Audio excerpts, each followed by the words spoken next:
आपला फोन दिल्लीतून टॅपिंग केला जात असल्याचा एकनाथ शिंदेंना संशय असल्याचा खळबळजनक दावा खासदार संजय राऊतांनी केलाय। शिंदेंच्याच आमदारांना ही माहिती दिल्याचा दावा राऊत यांनी केलेला आहे। मुख्यमंत्री केलं नसल्याच्या धक्क्यातून शिंदे सावरलेले नाही, त्यामुळे ते आपल्याच आमदारांवर चिडचिड करतात असं देखील राऊत बोलले। मुख्यमंत्रीपद मिळालं नाही म्हणून ते मनाने कोलमडलेत असा दावा राऊत यांनी केलाय।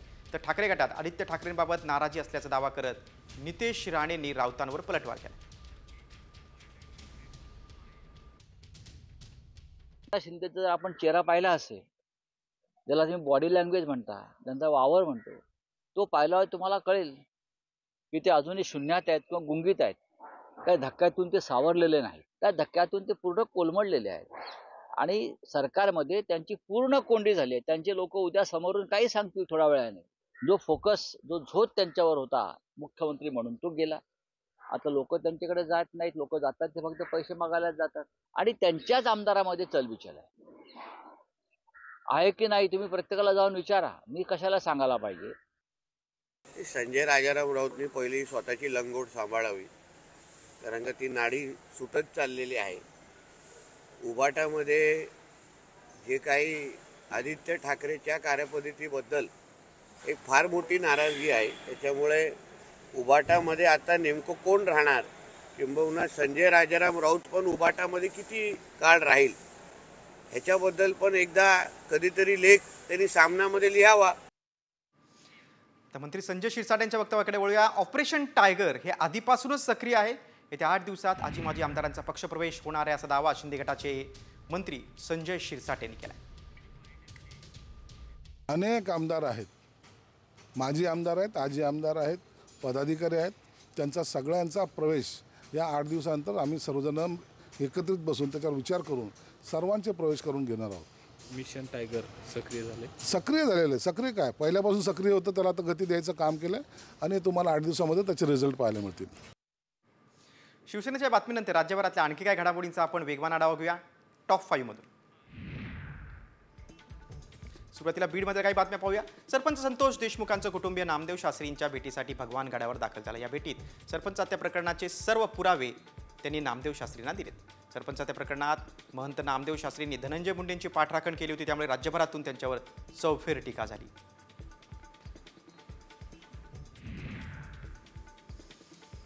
धनंजय मुंडेंच्या टोळीमुळे जातीयवादाचा चौथा अंक सुरू झाला आणि राज्यातील जातीयवादाचा हा नवा अंक भयंकर आहे असा गंभीर आरोप मराठा नेते मनोज जरांगे पाटलांनी धनंजय मुंडेंवर केला।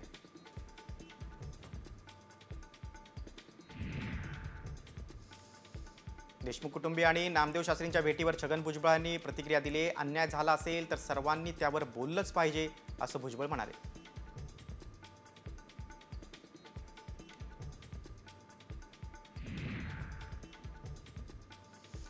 बीडमध्ये शस्त्र परवान्याबाबत मोठी कारवाई करण्यात आली। बीड जिल्ह्यात आतापर्यंत 183 शस्त्र परवाने रद्द करण्यात आले, तर 8 जणांनी स्वतःहून परवाने सरेंडर केले।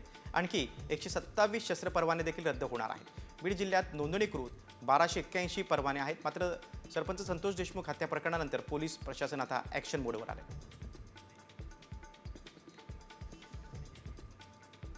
सामाजिक कार्यकर्त्या अंजली दमानिया यांनी देखील या शस्त्र परवान्याबाबत प्रश्न उठवला होता आणि पोलीस अधीक्षकांना त्यांनी काही माहिती देखील पाठवली होती आणि त्यानंतर आता प्रशासनाने कडक कारवाई केली।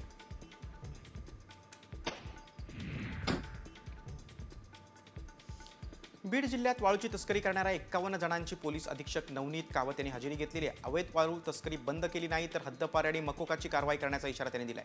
तसंच 26 जणांवर प्रतिबंधक कारवाई करण्यात आली।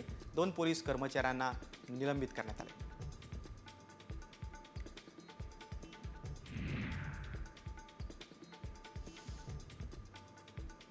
ऑपरेशन टायगर हे आधीपासूनच सक्रिय आहे। येत्या 8 दिवसात आजी माजी आमदारांचा पक्षप्रवेश होणार आहे असा दावा शिंदे गटाचे मंत्री संजय शिरसाट यांनी केला आहे।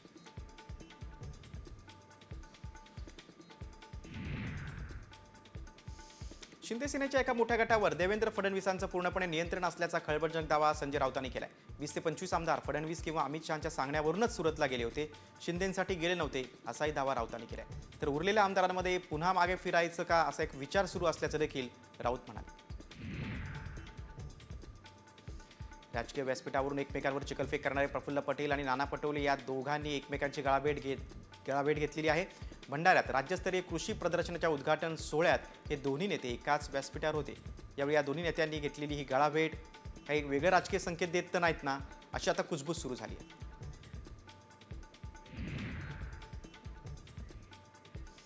राजकारण म्हणजे गढूळ पाण्यात कपडे धुण्यासारखं आहे.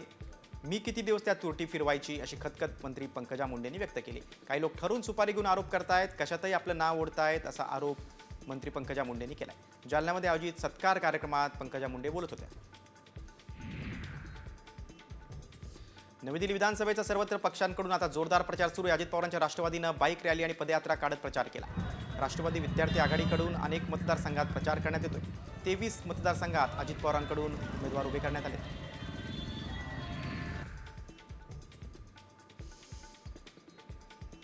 पुण्यात जीबीएसची लागण जास्त प्रमाणात होण्याची कारणं आता समोर आलेली आहेत. तज्ज्ञांनी दिलेल्या माहितीनुसार भारतात जीबीएस प्रकरण फक्त शरद ऋतूतच दिसतात. या काळात रुग्णांची संख्या अधिक वाढते, असा दावा करण्यात आला. शिवाय पुण्यातील दूषित पाणी याला कारणीभूत आहे. नागरिकांनी काळजी घ्यावी, लक्षणं दिसतात तत्काळ उपचार सुरू करावेत, असं आवाहन देखील प्रशासनानं केलं. जीबी सिंड्रोमबाबत रुग्णांची संख्या मर्यादित ठेवण्यात यशस्वी आहोत, असं कोल्हापूरचे पालकमंत्री प्रकाश आंबेडकरांनी म्हटले. नागरिकांमध्ये जनजागृती करण्यासाठी आरोग्य विभाग कामाला लागलाय. राज्यात मृतांची संख्या 5 आहे. मात्र हा आजार संसर्गजन्य नाही, त्यामुळे नागरिकांनी घाबरू नये, असं आवाहन देखील आंबेडकरांनी केले. पुण्यातल्या 5 रुग्णांनी जीबी सिंड्रोमवर मात केली आहे. ससून रुग्णालयातून एकाच वेळी 5 रुग्णांना डिस्चार्ज देण्यात आला. यावेळी ससूनचे डीन डॉक्टर एकनाथ पवार यांनी रुग्णांना पुष्पगुच्छ दिले. तसंच या रुग्णांना पेढेही भरवण्यात आले.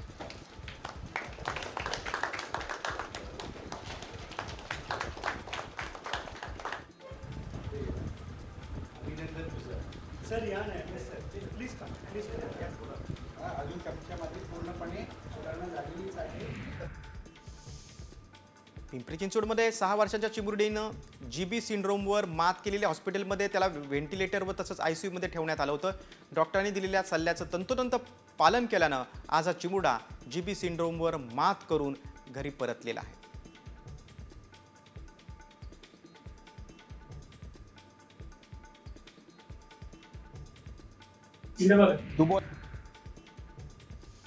जीबी सिंड्रोमनं आता राज्यभर देखील हातपाय पसरलेत. महाराष्ट्र आणि पश्चिम बंगालनंतर आता आसाममध्ये देखील या विषाणूनं शिरकाव केला आहे. आसाममध्ये एका खासगी रुग्णालयात जीबीएस संशयित 17 वर्षाच्या रुग्णाचा मृत्यू झाला. 12वीत शिकणाऱ्या या मुलाला 10 दिवसांआधी आयसीयूमध्ये दाखल करण्यात आलं होतं.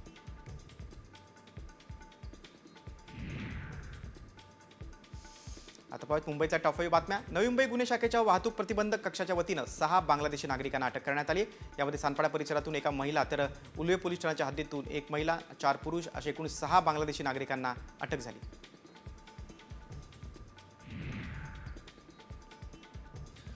मुंबई विद्यापीठाच्या कलिना कॅम्पस येथील इंडोर स्टेडियममध्ये विद्यार्थी खेळत असताना अचानक सिमेंट स्लॅब कोसळला. यात विद्यार्थ्याला सुदैवानं कुठली दुखापत झाली नाही, परंतु ही दुर्घटना इतकी गंभीर होती की विद्यार्थ्याच्या अंगावर स्लॅब कोसळला असता तर अनर्थ झाला असता. मात्र सुदैवानं तशी काही घटना घडली नाही.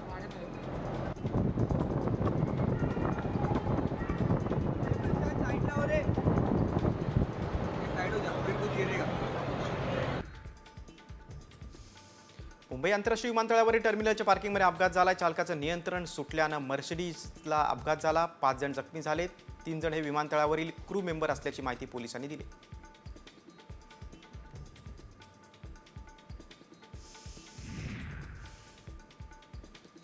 अंबरनाथमध्ये भर चौकात जादू टोण्याचा प्रकार समोर आला आहे. अंबरनाथ पूर्व भागातील रोटरी क्लब चौकात एका झाडाखाली कापलेले लिंबू, कुंकू लावलेले नारळ ठेवल्याचं समोर आले. हे लिंबू आणि नारळ कुणी ठेवलं हे समोर आलं नाही. महाराष्ट्रात जादूटोणा विरोधी कायदा अस्तित्वात आहे, तरीसुद्धा असे प्रकार अगदी खुलेआमपणे घडत आहेत, त्यामुळे चिंता व्यक्त होते.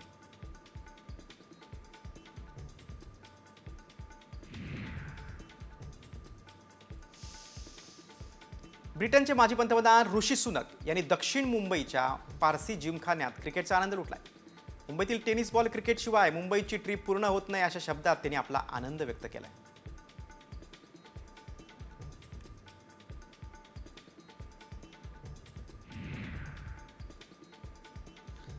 आता पाहूया पुण्यातील टॉप 5 बातम्या. पिंपरी चिंचवडच्या निगडीत शिरलेल्या बिबट्याला अखेर जेरबंद करण्यात यश आलंय. निगडीतल्या मुख्य वस्तीत हा बिबट्या शिरला होता, त्यामुळे नागरिकांमध्ये भीतीचं वातावरण होतं. मात्र अवघ्या अर्ध्या तासात या बिबट्याला जेरबंद करण्यात वन विभागाच्या पथकाला यश आलं.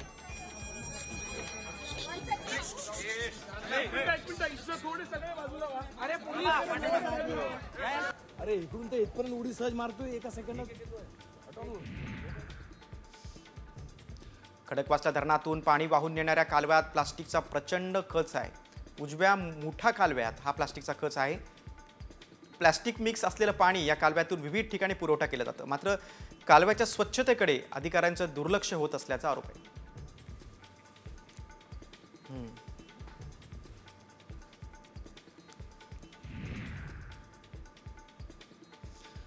पुणे शहरातील सार्वजनिक ठिकाणी अस्वच्छता करणाऱ्या बेशिस्त नागरिकांवर पुणे महानगरपालिकेनं कारवाईचा बडगा उगारलाय. नवीन वर्षाच्या पहिल्याच महिन्यात महापालिकेच्या घनकचरा विभागानं शहरातील विविध क्षेत्रीय कार्यालयांच्या हद्दीत कारवाई करून एका महिन्यात 60 लाखांपेक्षा अधिक दंड वसूल केलाय.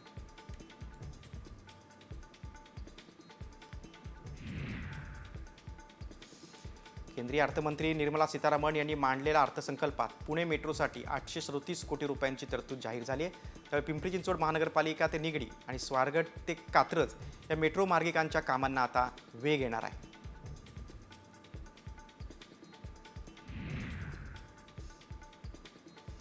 पुणे पोलिसांच्या गुन्हे शाखेला विभागानं एका घड्याळाच्या दुकानावर छापा टाकला आहे. हा दुकानदार एका नामांकित कंपनीचं नाव वापरून बनावट घड्याळांची विक्री करत होता. पोलिसांना याचा सुगावा लागल्यानंतर पोलिसांनी या दुकानावर कारवाई केलेली आहे. दुकानदाराला ताब्यात घेतले.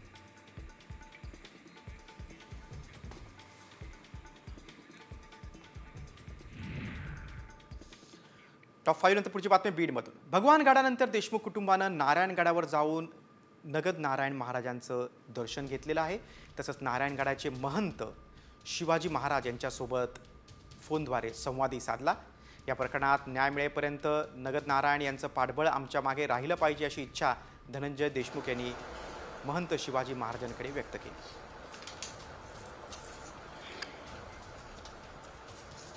आणि या दुःखातून जे देशमुख कुटुंबियावर दुःख आहे, या दुःखात जो सगळेजण उभे आहेत, न्यायाच्या भूमिकेत सगळे आहेत, त्यांचं पाठबळ असंच आम्हाला न्याय मिळेपर्यंत नव्हे तर पुढं पण राहिलं पाहिजे. पुण्यात आपण टॉप 5 बातम्यांमधून काही बातम्यांचा वेगवान आढावा घेऊया. पाहूयात विदर्भातील काही बातम्या. अमरावतीमध्ये सकाळ माध्यम समूहाच्या वतीनं राज्यस्तरीय चित्रकला स्पर्धा घेण्यात आली. शहरासह जिल्ह्यामध्ये 23 केंद्रांवर ही स्पर्धा घेण्यात आली. यामध्ये हजारो विद्यार्थ्यांनी सहभाग घेतला.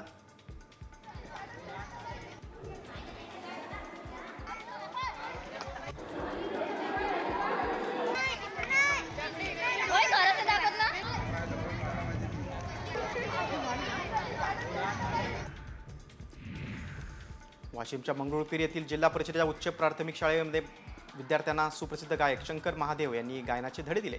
ऑनलाईन पद्धतीनं या विद्यार्थ्यांचा गायनाचा क्लास घेतला. दर गुरुवारी या विद्यार्थ्यांना शंकर महादेवन आता शिकवणार आहेत.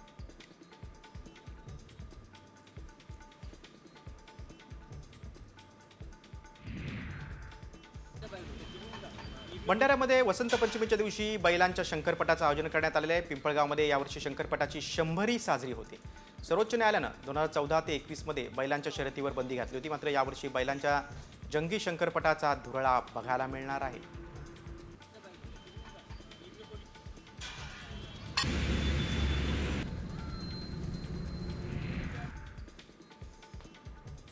वाशिम जिल्ह्यात मागील वर्षी झालेल्या गारपिटीमध्ये संत्रा फळबागांचं नुकसान झालं होतं. जिल्हा प्रशासनानं नुकसानाची पाहणी करून अहवाल शासनाकडे सादर केला होता. मात्र या नुकसानग्रस्त शेतकऱ्यांना अद्याप मदत मिळाली नाही. त्यामुळे ही मदत तत्काळ द्यावी अशी मागणी शेतकऱ्यांकडून होते.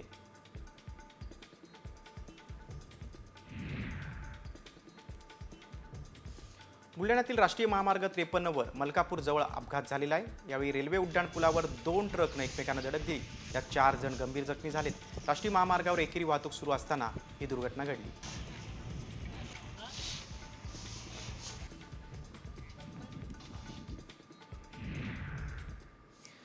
टॉप 5 नंतर पुढची बातमी आता काँग्रेसच्या गोटातून. आगामी काळात होणाऱ्या निवडणुका या मुक्त वातावरणात आणि निष्पक्ष होण्यासाठी काँग्रेसकडून एक समिती तयार करण्यात आलेली आहे. काँग्रेसचे अध्यक्ष मल्लिकार्जुन खरगे यांनी ही समिती तयार केलेली आहे. याचं नाव ईगल ठेवण्यात आलेलं आहे. महाराष्ट्र विधानसभा निवडणुकीतील मतदार याद्यांमध्ये झालेल्या कथित घोटाळा आरोपाची या समितीकडून तपासणी केली जाणार आहे. याचा अहवाल पक्ष नेतृत्वाला सोपवला जाणार आहे. महाराष्ट्रातून माजी मंत्री नितीन राऊत यांचा समितीत समावेश करण्यात आला आहे. पुण्यात आपण टॉप 5 कडे वळूया.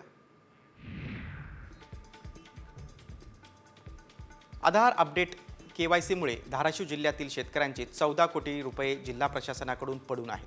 मागील 2 वर्षात शासनानं नैसर्गिक आपत्तीपोटी जाहीर केलेले अनुदान शेतकऱ्यांना वितरित झालेलं आहे. दरम्यान आधार अपडेट नसणं, KYC नसणं यामुळे 14,000हून अधिक शेतकऱ्यांचे अनुदान वाटप प्रलंबित आहे. आगामी स्थानिक स्वराज्य संस्थांच्या निवडणुका भाजप स्वबळावर लढण्याचे संकेत अशोक चव्हाण यांनी दिले. त्यावर शिवसेनेचे अशोक चव्हाण यांना प्रत्युत्तर दिले. त्यांची स्वबळाची तयारी असेल तर आमची पण स्वबळाची तयारी आहे. अशोक चव्हाण म्हणजे भाजप नाही, त्यांना युती धर्म माहीत नाही असं हेमंत पाटील म्हणाले.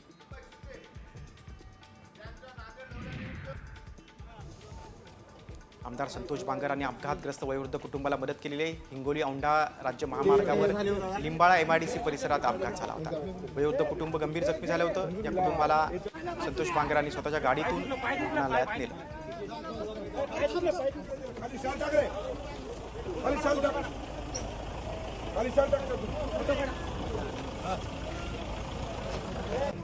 हो चालेल चल बस हे घे तू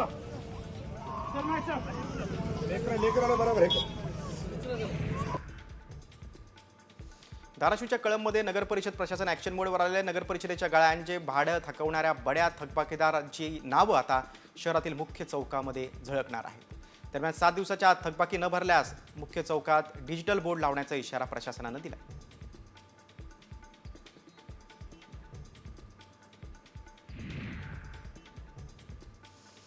हिंगोलीत फळबाग उत्पादक शेतकरी मोठ्या संकटात सापडले. गेल्या काही दिवसांपासून संत्र्याच्या बागेवर रोगानं आक्रमण केलंय. लाल रंगाचे चट्टे पडून ही फळं गळून पडत आहेत. त्यामुळे शेतकऱ्यांचं नुकसान होत आहे. व्यापाऱ्यांनी देखील आता खरेदी केलेल्या बागा तोडणी न करण्याचा निर्णय घेतलाय.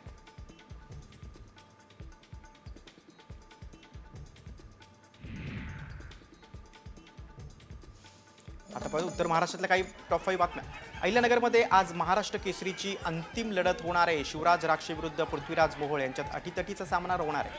माती विभागातून सोलापूरच्या महेंद्र गायकवाड विरुद्ध परभणीच्या साकेत यादव यांच्यात अंतिम लढत होणार.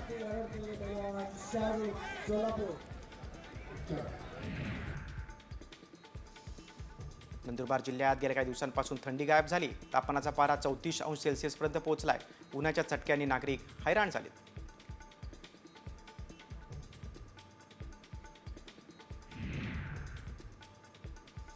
नंदुरबारमध्ये शेतकऱ्यांनी विद्युत वितरण कंपनी विरोधात आंदोलन केलंय. शेतीपंपासाठी देण्यात येणारा वीज पुरवठा सुरळीत नसल्यानं रब्बी पिकांचं नुकसान झालं. त्यामुळे शेतकरी आक्रमक झाले. शेतीपंपासाठी 24 तास विद्युत पुरवठा करावा अशी मागणी त्यांनी केली.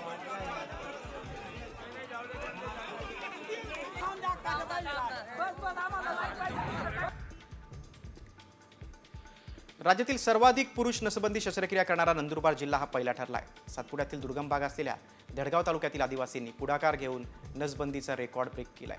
आदिवासी भागात लोक जागृत होऊ शकतात तर राज्यातील लोक का नाही असा सवाल आता उपस्थित होतो.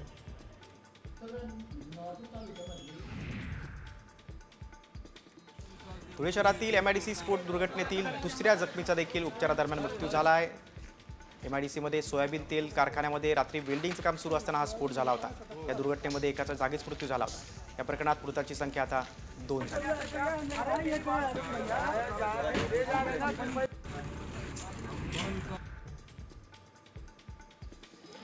आता पाहूया पश्चिम महाराष्ट्रातील टॉप 5 बातम्या. सांगलीच्या मिरज तालुक्यातील ग्रामदैवत यल्लम्मा देवीच्या यात्रेनिमित्त भव्य असा धनगरी ढोल वादन स्पर्धा पार पडल्या. यामध्ये हेडमाळ सिद्ध मंडळानं प्रथम क्रमांकासह 15,000 रुपयांचं बक्षीस मिळवलं. रात्रभर धनगरी ढोल वादन स्पर्धेचा खेळ रंगला होता. यामध्ये 14 संघ सहभागी झाले होते.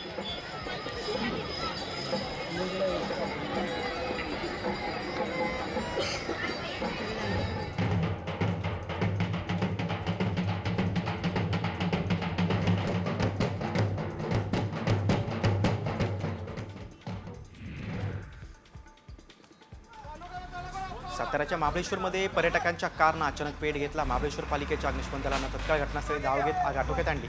सुदैवाने यात कोणतीही जीवितहानी झाली नाही.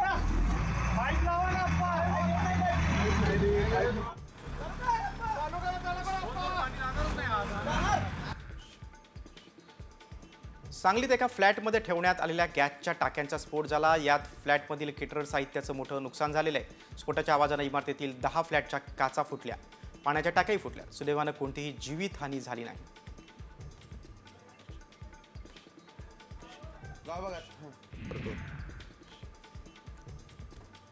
सांगलीच्या मिरजमध्ये एका सराईत गुन्हेगाराला पिस्तुलासह अटक झालेली आहे. मोहसिन शिकलगार असं या रेकॉर्डवरील आरोपीचं नाव आहे. पोलिसांनी त्याला ताब्यात घेतलंय. त्याची झडती घेतली असता त्याच्याकडे 50,000 रुपये देखील किमतीची देशी बनावटीची पिस्तूल आढळली. एक जिवंत काडतूस देखील पोलिसांनी जप्त केली.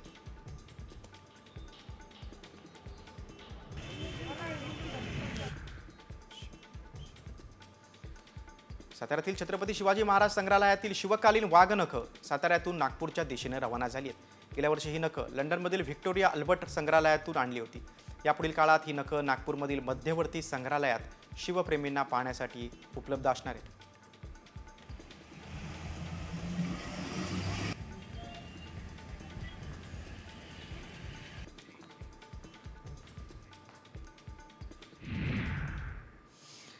टॉप 5 नंतर आता शक्तीपीठ महामार्गाबाबतची एक बातमी आहे. या महामार्गाला कोणाचाच विरोध नाही असं मुख्यमंत्र्यांनी म्हटलंय. मुठभर लोकांचा शक्तीपीठ महामार्गाला विरोध असल्याचं मुख्यमंत्री देवेंद्र फडणवीसांनी म्हटलेलं आहे. 800 किलोमीटर लांबी असलेला हा महामार्ग राज्यातील 12 जिल्ह्यातून जाणार आहे. शक्तीपीठ महामार्ग शेतजमिनीवरून जाणार असल्यानं शेतकऱ्यांनी महामार्गाला विरोध केला होता. आमदारांनी स्पष्टपणे सांगितलं की विरोध बिलकुल नाही. काही मुठभर लोक विरोध करतायत, बाकीच्यांचा विरोध नाही. सगळ्या आमदारांनी मिळून मला सांगितलेलं आहे. एवढंच नाही तर ते कृती समितीला घेऊन आमच्याकडे येणार आहेत. कृती समिती देखील सांगणार आहे की आम्हाला हा महामार्ग पाहिजे. आता पाहूयात नाशिकमधील टॉप 5 बातम्या. नाशिक जिल्हा रुग्णालयाच्या आवारात आरोग्य विभागाच्या कर्मचाऱ्यांनीच सायलेन्स झोनचं उल्लंघन केलेलं आहे. सेवानिवृत्त कर्मचाऱ्याचा निरोप देण्यासाठी ढोल ताशे वाजवण्यात आले होते. रुग्णालयापासून 100 मीटर अंतरावर सायलेन्स झोन घोषित केला आहे. मात्र कर्मचाऱ्यांनीच या नियमांचं उल्लंघन केलं.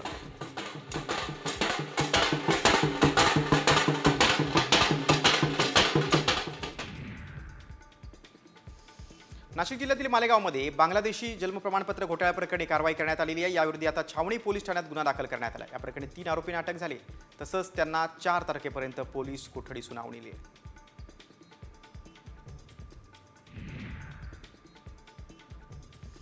नाशिकच्या आडगावात निलगिरी बागेत टोळक्यानं एका युवकावर हल्ला केला. 18 वर्षीय युवकाचा यात मृत्यू झालाय. श्याम राजू कुचीकर असं या मुलाचं नाव आहे. तो मोलमजुरीचं काम करतो. श्यामवर हल्ला कुणी केला, का केला याचा पोलीस तपास करतायत. मध्य प्रदेशातील शहाडोलमध्ये खासगी बसचा अपघात झालाय. एक महिला जागीच ठार झाली. 23 प्रवासी जखमी झाले. जखमींना रुग्णालयामध्ये दाखल करण्यात आलंय. चालकाचं वाहनावरील नियंत्रण सुटल्यानं आणि तीव्र उतार असलेल्या वळणाचा अंदाज न आल्यानं ही दुर्घटना घडली. नाशिक सुरत महामार्गावर सापुतारा घाटात खासगी बसला अपघात झाला. चालकाचं नियंत्रण सुटल्यानं बस 200 फूट दरीत कोसळली. या अपघातात 7 जणांचा जागीच मृत्यू झालाय. 15 जणांची प्रकृती चिंताजनक आहे. बस नाशिकहून देवदर्शन करून गुजरातच्या दिशेनं जात असताना ही दुर्घटना घडली. आता कोकणातील टॉप 5 बातम्या. रायगडच्या पालकमंत्री पदाबाबत राष्ट्रवादीचे प्रदेशाध्यक्ष सुनील तटकरेंनी भाष्य केलंय. मुख्यमंत्री जो निर्णय घेतील तो मान्य असेल असं तटकरेंनी म्हटलंय. तसंच फळं येणाऱ्या झाडालाच दगड मारले जातात असं सूचक वक्तव्य देखील सुनील तटकरेंनी केले. सिंधुदुर्ग जिल्ह्यात प्रमुख बंदर असलेल्या वेंगुर्ले जेटीमध्ये मोठ्या प्रमाणात मासळी पकडलेली आहे. त्यामुळे मासळीचा दर उतरलाय. नागरिकांनी खरेदीसाठी मोठ्या प्रमाणात गर्दी केली होती.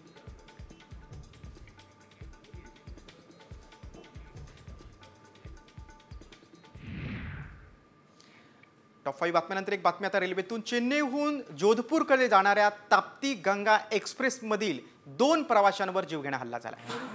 भुसावळवरून चढलेल्या एका प्रवाशाचा बसण्याच्या जागेवरून वाद झाला. त्यानंतर त्यानं नंदुरबार रेल्वे स्थानकात उतरून आपल्या साथीदारांना बोलावलं आणि 2 प्रवाशांवर चाकून हल्ला केला. जखमी प्रवाशांना आता उपचारासाठी जिल्हा शासकीय रुग्णालयात दाखल करण्यात आलेलं आहे.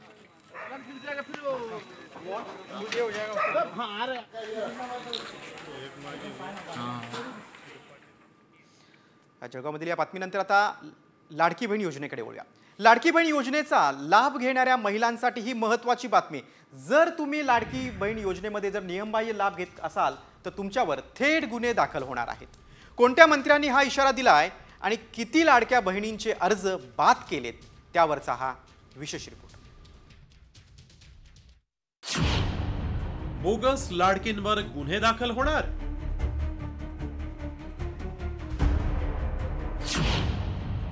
फसवणूक करणाऱ्यांवर कठोर कारवाई. बोगस लाभार्थ्यांना मंत्र्यांचा इशारा. मुख्यमंत्री माझी लाडकी बहीण योजनेअंतर्गत राज्याच्या तिजोरीवर डल्ला मारणाऱ्या बोगस लाडक्या बहिणींची आता खैर नाही. कारण ज्यांनी नियम डावलून लाडकींचे पैसे लाटलेत अशा बोगस लाडक्या बहिणींवर थेट फौजदारी गुन्हे दाखल होणार आहेत. आणि असा इशारा दिलाय दुसरा तिसरा कोणीही नव्हे तर सार्वजनिक बांधकाम मंत्री आणि लातूरचे पालकमंत्री शिवेंद्रराजे भोसले यांनी. त्यामुळे बोगस लाडक्या बहिणींवर आता कारवाईचा धडाका सुरू होण्याची शक्यता आहे. लातूर जिल्ह्यामध्ये 5,92,000 लाडक्या बहिणींनी अर्ज केला होता. त्यातल्या तब्बल 25,136 लाडक्या बहिणींचे अर्ज बाद झाले. त्यामुळे आता ज्या बहिणींनी बनावट कागदपत्र देऊन या योजनेचा लाभ घेतलाय त्यांच्यावर आता गुन्हा दाखल होणार आहे. चुकीची कागदपत्र आणि खोटी कागदपत्र दिली असली तरी चुकीच्या पद्धतीनं शासनाची योजना गेली नाहीच पाहिजे. त्यामुळे 100% ती जे असतील ते रद्द होतील अशा पद्धतीनं जर आलं असेल आणि त्यांच्यावर गुन्हे पण दाखल होतील.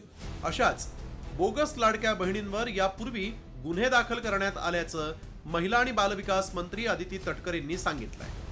तसंच फसवणूक करणाऱ्यांवर यापुढे कठोर कारवाईचा इशाराही त्यांनी दिलाय. नेमकं त्या काय म्हणाल्या पाहूया. मुख्यमंत्री लाडकी बहीण योजनेअंतर्गत बनावट लाभार्थ्यांची नोंदणी करण्याचा गैरप्रकार अंगणवाडी सेविकांच्या सजगतेमुळे अर्ज पडताळणीच्या वेळी सप्टेंबर महिन्यातच निदर्शनास आलाय. याबाबत 4 ऑक्टोबर रोजी पोलिसात रीतसर गुन्हा दाखल करण्यात आलाय. महिला आणि बाल विकास विभाग अर्जदारांच्या छाननीबाबत अत्यंत सजग असून कोणत्याही प्रकारची फसवणूक करणाऱ्यांवर कठोर कारवाई करण्यात येणार आहे. राज्यात तब्बल 30 लाख लाडक्या बहिणी नियमबाह्य असल्याचं सांगितलं जात आहे. काही परराज्यातल्या महिलांनीही पैसे लाटल्याच्या रॅकेटचा पर्दाफाश झालाय. लाडकी बहीण योजनेमुळे राज्याच्या तिजोरीवर मोठा ताण आला. त्यामुळे सरकारनं या योजनेतल्या बोगस लाभार्थ्यांना शोधण्यासाठी यंत्रणा कामाला लावली आहे. त्यामुळे बहिणींनो, तुम्ही नियमात बसत नसाल तर या योजनेचा स्वतःहून लाभ सोडा, अन्यथा तुमच्यावरही गुन्हा दाखल झाल्याशिवाय राहणार नाही. ब्युरो रिपोर्ट, साम टीव्ही मराठी.